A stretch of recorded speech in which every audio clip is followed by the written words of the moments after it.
సుధీర్ గారు మంచి స్వాగతం చెప్పిండు సుధీర్ గారికి. ఈరోజు రాష్ట్రం అంతా కూడా కేసీఆర్ వైపు చూస్తూ ఉంది.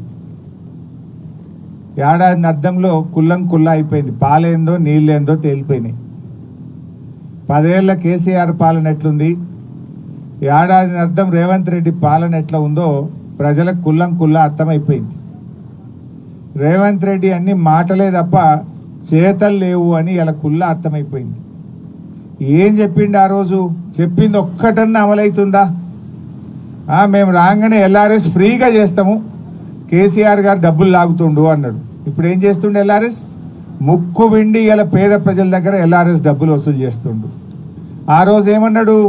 మేము వస్తే ఫార్మాసిటీ భూములన్నీ రైతులకు వాపసిస్తా అన్నాడు. ఇవాళ ఏమంటుండు? లేలే కేసీఆర్ 14,000 తీసుకున్నాడు, నేను ఇంకా 16,000 తీసుకుంటా అంటుండు. అంతా ఉల్టా. ఆ రోజు ఇదే పటాన్ చెరువు కాన్స్టిట్యున్సీలో జీవో 58, 59 కింద కొన్ని వేల మందికి పట్టాలు ఇచ్చిన పేద ప్రజలకు నేనే వచ్చి పంచిన ఆ రోజు కలెక్టర్ని పెట్టి. కానీ ఇవాళ రేవంత్ రెడ్డి వచ్చినాక 58 బంద్ పెట్టిండు, 59 బంద్ పెట్టిండు. పైసలు కట్టిన వాళ్ళకి కూడా పట్టాలు రాని పరిస్థితి ఏర్పడ్డది. అంటే మాటలకు ఎక్కువ, చేతలకు తక్కువ. అప్పుడు ఏమన్నాడు? రైతు బంధు ఇగో కేసీఆర్ 10,000 ఇస్తుండు, నేను రాగానే 15,000 ఇస్తా అన్నాడు. ఏమైపోయింది? కొండ నాలుగకు మందేస్తే ఉన్న నాలుగు ఉడకపోయిందట. 15,000 కాదు కదా, 10,000 కూడా దిక్కులేవు కదా. వానకాలం రైతు బంధు ఇచ్చిండా? ఎగబెట్టిండు. యాసంగి రైతు బంధు ఏం చేసిండు? ఒక 40 పైసలు వేసిండు, 60 పైసలు ఎగ్గొట్టిండు. అంటే వానకాలం రైతు బంధు 9,000 కోట్లు, యాసంగి రైతు బంధు ఒక 5,000 కోట్లు ఎగ్గొట్టిండు. రెండు కలిపితే ఎంత? 9, 14,000 కోట్లు రైతు బంధు కింద కేసీఆర్ ఇచ్చే పైసలు రేవంత్ రెడ్డి వచ్చినాక బంద్ అయినాయి. ఏం మాట్లాడుతుండు? రుణమాఫీ చేసిన అంటాడు. చేసిండా? రుణమాఫీ అసలు ఇవ్వాల్సింది 49,000 కోట్లు, అసెంబ్లీలో చెప్పింది 31,000 కోట్లు ఇస్తా అన్నాడు. ఇచ్చింది ఎంత అంటే 16, 17,000 కోట్లు ఇచ్చిండు. ఆ ఇచ్చిన 16, 17 ఎక్కడి? ఈడ రైతు బంధు కోసిండు, గడ రుణమాఫీలు వేసిండు. అంతే తప్ప కొత్తగా ఇచ్చింది ఏం లేదు. నువ్వు వానకాలం యాసంగి కలిపితే ఎగ్గొట్టిన రైతు బంధు పైసలు 13, 14,000 కోట్లు ఎగ్గొట్టినావు. గా 13, 14 తెచ్చి గీడ రుణమాఫీ చేసినా అని మాట్లాడుతున్నావు. మొన్న అసెంబ్లీలో అడిగిన రేవంత్ రెడ్డి, నీ కొడంగల్ ఏ ఊరికి చెప్తావో చెప్పు పోదాం.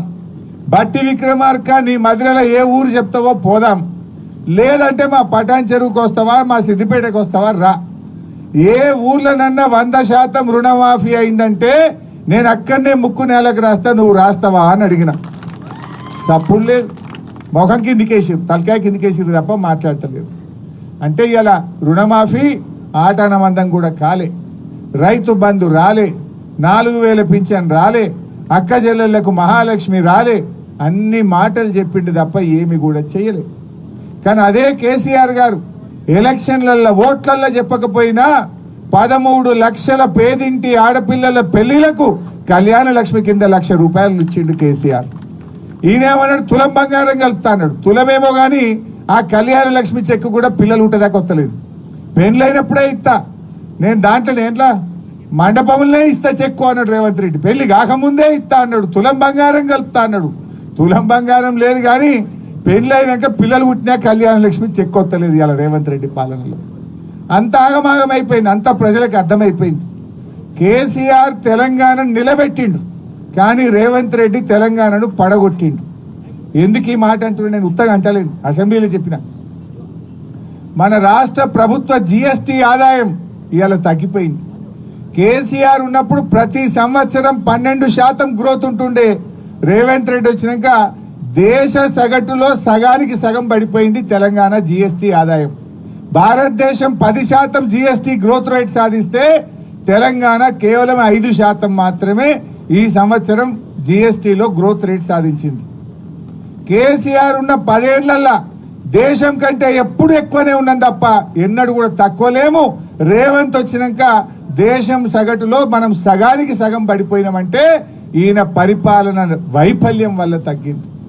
జీఎస్టీ తగ్గింది, స్టాంప్స్ అండ్ రిజిస్ట్రేషన్ తగ్గింది, ఆర్టీఏ ఆదాయం తగ్గింది.